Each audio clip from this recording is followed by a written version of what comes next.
The R&U channel is brought to you by Air Care One, Worldwide Air Ambulance Services.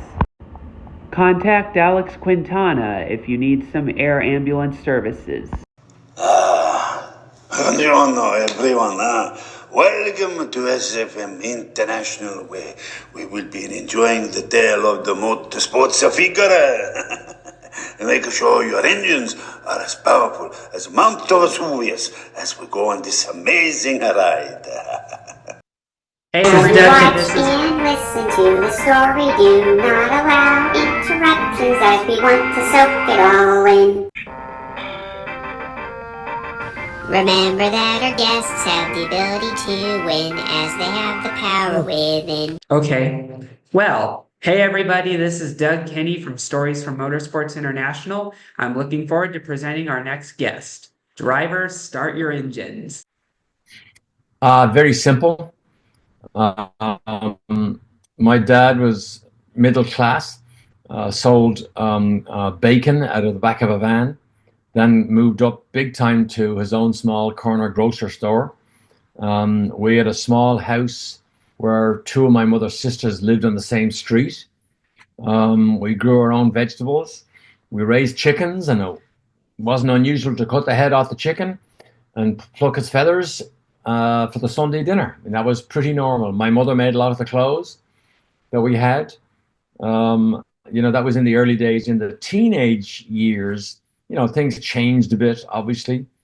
It wasn't dissimilar to other countries in at the rate it developed.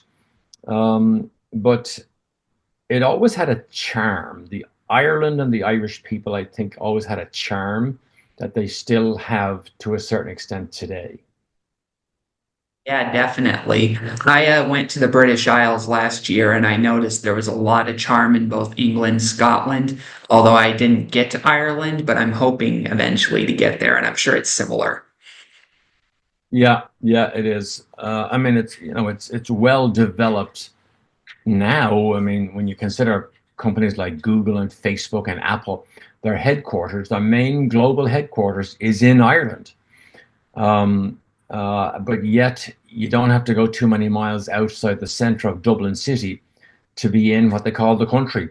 Green, lush farmlands, where they raise cattle and grow crops and potatoes. And then the Irish, the west coast of Ireland is still rugged like it was 100 years ago.